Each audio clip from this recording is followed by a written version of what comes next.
မင်္ဂလာညခင်းလေးပါဗောနော်သူကတော့ဒီအေးနေရောမြင်မြင်လေးပဲတွားကြတာဗော ကိုကြီးလာ အမဆုံးမေးချင်တာကတော့အဲ့ခီးတွားတာတွေပြင်ထွက်တာတွေ trip လေးတွားတာတွေဘာကြောင့်စိတ်ဝင်စားရလဲဗောနော် အဓိကတော့ relax ပေါ့နော် relax အလုံးလုံးရတာမွန်းချက်စရာကောင်းတယ်လေ ဒီပါ စာတင်ရရတာတဲ့ဘဝပို့ပြီးတော့ဘဝရဲ့လုပ်ငန်းခွင်နဲ့ဝင်လာပြီဆိုရင် pressure မျိုးတွေ့လာလိမ့်မယ်အဲ့လိုခါမျိုးမှာမွန်းချက်လာပြီဆိုရင်ထွက်ပေါက်တစ်ခုအနေနဲ့ပါလဲဆိုတော့ကိုယ့်ကို relax လုပ်တာပြီးသွားတာပဲအတိရတူတိုင်းမတွေ့ကြရင်ပြပပစားကြတော့ကြတယ်ကိုယ့်ရဲ့ network တွေပို့ပြီးတော့ကျင်လာတယ်လေအတိမိတ်ဆွေတို့တာတကယ်လဲကောင်းတယ်ဒါကြောင့်မလို့ခီးထွက်လာ အဓိကခီးသွားတာကကြော်ကျင်လို့စိတ်ချမ်းသာခြင်းလို့သွားတာပြီးတော့နောက်တစ်ခုကကြတော့သွားနိုင်တဲ့အရွယ်မှာသွားချင်တာ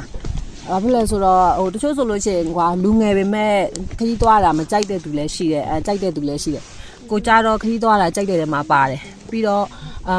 ဘာလို့ခရီးသွားတာနောက်ပိုင်းပိုကြိုက်လာလဲဆိုတော့ကိုမသွားပြစ်လိုက်တဲ့ခရီးတွေကပျက်စီးသွားတာတွေလည်းရှိရကွာအဲဒါကြောင့်မလို့သဘာဝတရားကြီးကမပျက်စီးခင်မှာကိုသွားနိုင်တဲ့နေရာလေးတွေသွားရလို့ရှိရင်အဲ့ဒါအကောင်းဆုံးပဲမို့လို့ခရီးသွားတာကိုဘယ်နေရာဖြစ်ဖြစ်သွားချင်နေတာပေါ့ကွာအဓိကကတော့စိတ်ချမ်းသာဖို့ရယ်ပျော်ဖို့ရယ်ပြီးရင်ကိုသွားနိုင်တဲ့နေရာလေးတွေကိုရောက်ဖို့အတွက်ပဲအားကြောင့်ခရီးသွားတာ အားတို့ခရီးသွားတဲ့အချိန်မှာရောက်ခဲ့တဲ့နေရာတို့သွားခဲ့တဲ့နေရာလေးတွေကိုဘယ်လိုမျိုးကောင်းဘယ်လိုကြိုးပြန်ပြီးတော့ပေးနိုင်မလဲ အဓိကတော့ကတည်းကကိုအဲ့လိုဖြစ်နိုင်ရင်ပေါ့မဖွံ့ဖြိုးတဲ့ဒေသတွေပို့ပြီးတော့သွားချင်တယ်ခုဆိုရင်ဒီလိုမျိုးဝေးလံခေါင်ပြရကွာအဲ့လိုစီးပွားရေးရစားလို့သူတို့ရဲ့လောက်ကိုင်းမှုဘယ်လိုလောက်ကိုင်းနေလဲသူတို့ထွက်တဲ့ဒေသထွက်ကုန်တွေဆိုလဲထားပါတော့တကယ်ပဲတနိုင်ငံလုံးနှံပြတင်ပို့နိုင်တာမျိုးတော့တကယ်အဲ့လိုဖွံ့ဖြိုးသွားစေချင်တယ်တခုကောင်းတစ်ယောက်ကောင်းတယ်ကွယ်တနိုင်ငံလုံးတိုင်းတာလူတိုင်း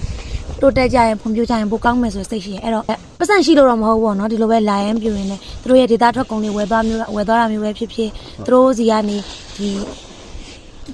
ီဒေတာထွက်ကုန်ပဲဖြစ်ဖြစ်ပေါ့เนาะဘာဖြစ်ကိုဝယ်စားခဲ့တဲ့ဟာလေးပဲဖြစ်သူတို့ရဲ့ကိုလာလိုက်တဲ့ဟာလေးတော့သူတို့ရဲ့တိုးရစင်လေးလည်းပတ်သွားတယ်ဆိုရင်အကျိုးပြုတာပဲလေဒါတော့ရည်ရွယ်ချက်ပဲ ဒီကကြတော့ social media ခေတ်ပေါ့နော်အကိုတို့ရောက်ပြီဆိုတိုင်းအားလုံးကအဓိကဓာတ်ပုံကတော့အနည်းဆုံးရိုက်ဖြစ်တယ်ရိုက်ပြီလို့ရှိရင်ကိုယ့်ရဲ့အကောင့်မှာတင်တယ်အနည်းဆုံးပေါ့နော်အခုဆိုဒီတောင်ပေါ်တက်လို့ဆိုရင်နောက်ဆုံးတလုံးမရပြည့်အောင်တောင်ပေါ်မှာရိုက်တဲ့ပုံလေးတင်တယ်တကယ်ချင်းတွေကတွေ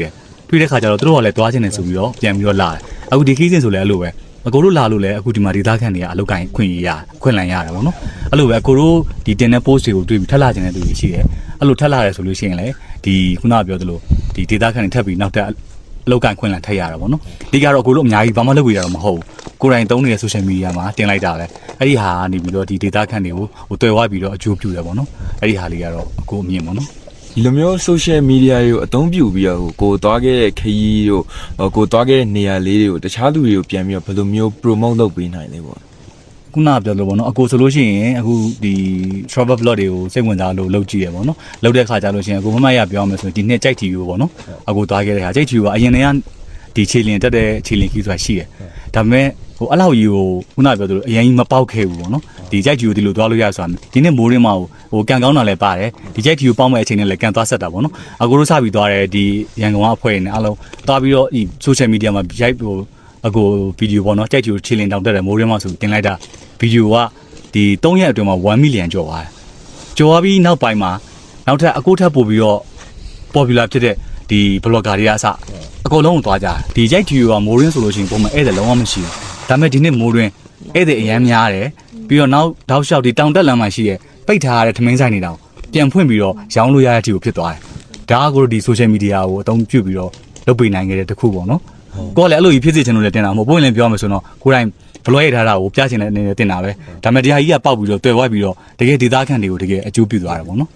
်အဲ့လိုမျိုး ။အញ្ញံလေးတွေကိုမီဒီယာနဲ့ဘယ်လိုနာမည်ကြီးအောင်လုပ်လို့ရတယ်လဲလို့ထင်ကြတယ်လေ ဖန်တွေ့တဲ့နေရာပေါ့နော်အဲ့မှာ creation အဓိကတော့လာပြီးတော့recharge လာလောက်တာပေါ့နော်energy ပြန်ရအောင်ကလေးအတွက်ကြတော့သူတို့ရဲ့ PR လည်းမနေဘူးကွာအခုဆိုရင်ကလေးမောင်လေးတို့ပိုသိမှာပေါ့နော်စာရေးပါလုံနေရတဲ့အချိန်ပြီးရင်အိမ်မှာမိဘနဲ့နေတဲ့အချိန်တွေမှာအိမ်မှာအများစုကလေ ကလေးတဘောအတိုင်းလွတ်လပ်နေရတာကိုတိတ်ပြီးတော့မဖြစ်ကြကွာစူတာတွေပါရှိရလေအပန်းချကြတော့လွတ်လပ်ဆောက်လို့ရတယ်ပြီးသူတို့အတွက်လည်းဒါခဏတာသူတို့ရဲ့ပုံမှန် routine လုပ်နေကြအရာတွေကနေခဏတာခွာပြီးတော့ဒီမှာလာပြီးတော့သူတို့အဲ့လို message တွေပေးခြင်းအဖြစ်ပြီးရင်အဓိကတော့ပန်းချံဆိုတော့အများစုပန်းဖြေလို့ရမဲ့ပုံစံမျိုးပေါ့နော်ဥပမာကလေးရေဆွမ်းမဲ့ဆိုရင်ကလေးနဲ့ပတ်သက်တဲ့ဒီကစားစရာကစားကွင်းပုံစံမျိုး playground တွေကိုထားပေးထားမရှိသင့်တာပေါ့နော်ရှိရမယ်ပန်းချံနဲ့အင်္ဂါညက်နဲ့ညီရှိသင့်တယ်ပေါ့နော်ပြီးရင်ဒါဘသူကဖြစ်ဖြစ်ပင်မလာတဲ့သူတွေနားယူပန်းဖြေလို့ရအောင်ပေါ့တစ်ပင်ပန်းပင်လေးနဲ့ပေါ့နော်စင်းစင်းဆူဆူမျက်လုံးအဓိကတော့ဒီစိတ်ကိုလန်းဆန်းသွားစေမဲ့အရာတွေမြင်တွေ့ခံစားပြီးတော့ပေါ့နော်အေးချမ်းနားယူလို့ရမနေရတစ်ခုအနေနဲ့ဖန်တီးပေးမဲ့ဆိုရင်တော့ဖြစ်နိုင်တာပေါ့နော်သူ popular ဖြစ်သွားနိုင် ကျေးဇူးပါဗျာအခုလိုတားလို့ရဲ့ podcast ကြီးကိုကူပြီးတော့ဝင်ရောက်ပါဝင်ပေးရတဲ့အတွက်အကုန်လုံးကျေးဇူးတင်ပါတယ်ဗျာဟုတ်